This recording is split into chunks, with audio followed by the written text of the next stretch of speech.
নমস্কার, সনাতন ধর্মকথা চ্যানেলে আপনাদের সবাইকে স্বাগত। আজ রামায়ণের অযোধ্যাকাণ্ডের 34তম পর্ব শুরু করব। 33 কোটি দেবদেবী, ব্রহ্মা বিষ্ণু মহেশ্বর, সর্বকালের সর্বসৃষ্টি, পিতা মাতা গুরু সবাইকে প্রণাম জানিয়ে এই পাঠ শুরু করছি।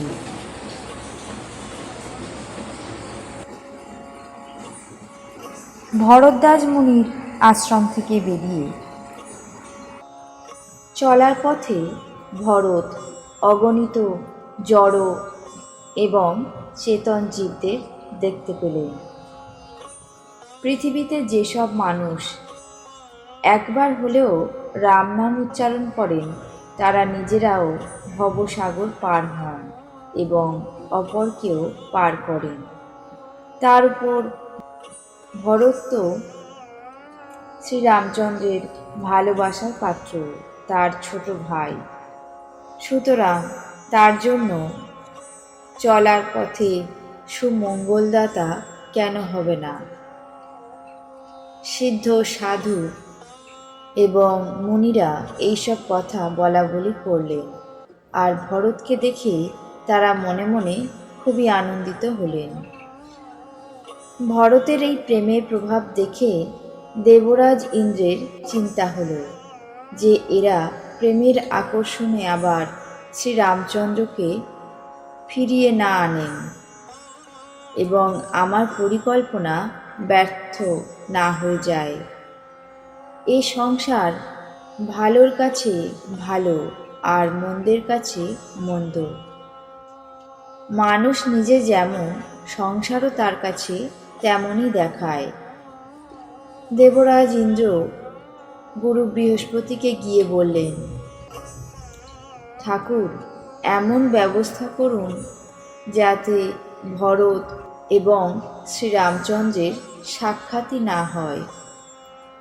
শ্রীরাম প্রেমের বশে কুণ্ঠাগ্রস্ত আর ভরত প্রেমের সিন্ধু। সব কিছু ঠিক করে রাখা ব্যাপার, যাতে না পণ্ড হয়ে যায়। কাজেই কোনো ছল খুঁজে বের করে এর একটা বিহিত করুন। ইন্দ্রের কথা শুনে দেবগুরু বৃহস্পতি মুচকি হাসলেন। তিনি সহস্রলোচন ইন্দ্রকে চক্ষুহীন মনে মনে বুঝলেন এবং বললেন, দেবরাজ, মায়াপতি শ্রীরামচন্দ্রের সেবকের সাথে কেউ ছলচাতুরি করলে তা উল্টে এসে নিজের ঘাড়েই পড়বে। সেই সময় অর্থাৎ আগের বার শ্রীরামচন্দ্রের ইচ্ছা জেনেই কিছু করেছিলাম, কিন্তু এই সময় কুচক্র করলে ক্ষতিই হবে। দেবরাজ, শ্রী রঘুনাথের স্বভাব শোনো। তার কাছে অপরাধ করলে তিনি কখনোই রুষ্ট হন না, কিন্তু কেউ যদি তার ভক্তের অনিষ্ট করে তাহলে সে শ্রীরামচন্দ্রের ক্রোধাগ্নিতে ভস্মীভূত হয়ে যায়। লোকে এবং বেদে এই ইতিহাস প্রসিদ্ধ। এর মাহাত্ম্য দুর্বাসা মুনি জানেন। সমস্ত বিশ্ব সংসার রামকে জপ করেন। সেই ভরতের সমান শ্রীরামচন্দ্রের প্রিয় আর কে আছে? দেবরাজ, রঘুকুল শিরোমণি শ্রীরামচন্দ্রের ভক্তের কাজে অন্তরায় সৃষ্টি করার কথা মনেও স্থান দিও না। তেমনটা করলে ইহলোকে অপযশ এবং পরলোকে দুঃখ পাবে। দিনে দিনে সেই দুঃখ কষ্ট শোক বেড়েই চলবে। আমার উপদেশ শোনো। শ্রীরামচন্দ্রের কাছে তার ভক্ত অতীব প্রিয়। তার ভক্তের সেবা করলে তিনি সুখ পান, আর ভক্তের প্রতি শত্রুতা করলে তিনি তাকে অত্যন্ত বড় শত্রু মনে করেন। যদিও তিনি সমদর্শী, তার না আছে অনুরাগ আর না আছে বিরাগ, এবং তিনি গ্রহণ না করেন অপরের পাপ পুণ্য আর দোষ গুণ। তিনি সংসারে কর্মকেই প্রধান করে রেখেছেন। যে যেমন কর্ম করে সে তেমন ফল ভোগ করে। তা সত্ত্বেও তিনি ভক্ত এবং অভক্তের হৃদয়ে ভক্তি ও ঘৃণা অনুসারে ব্যবহারের তারতম্য করেন, অর্থাৎ ভক্তকে সাদরে বুকে জড়িয়ে ধরেন এবং অভক্তকে বধ করে সংসারকে উদ্ধার করেন। নির্গুণ, নির্লিপ্ত, অমানী এবং সর্বদা একরস অর্থাৎ একভাবে অবস্থিত ভগবান শ্রীরাম ভক্তের প্রেমের বশে সগুণ হয়েছেন। শ্রীরাম সর্বদা তার ভক্তের ইচ্ছা পূরণ করেন। বেদ, পুরাণ, সাধু আর দেবতারা এর সাক্ষী। এই কথা মনে বুঝে কুটিলতার চিন্তাও করো না, আর ভরতের শ্রীচরণে গাঢ় প্রেম রাখো। হে দেবরাজ ইন্দ্র, শ্রীরামচন্দ্রের ভক্ত সর্বদাই অপরের হিত সাধনে রত থাকে। তিনি অপরের দুঃখে দুঃখী আর দয়ালু হন। আবার ভরত তো ভক্ত শিরোমণি, তাকে একেবারেই ভয় পেও না। প্রভু শ্রীরামচন্দ্র সত্য প্রতিজ্ঞ এবং দেবতাদের হিতকারী, আর ভরত শ্রীরামের নিরঙ্কুশ আজ্ঞাবাহী। তুমি স্বার্থান্ধ হয়ে বৃথায় ব্যাকুল হচ্ছ। এতে ভরতের কোনো দোষ নেই, আছে শুধু তোমারই মোহ। দেবগুরু বৃহস্পতির সুললিত বাণী শুনে ইন্দ্রের মনে খুব আনন্দ হলো, আর তার দুশ্চিন্তা দূর হয়ে গেল।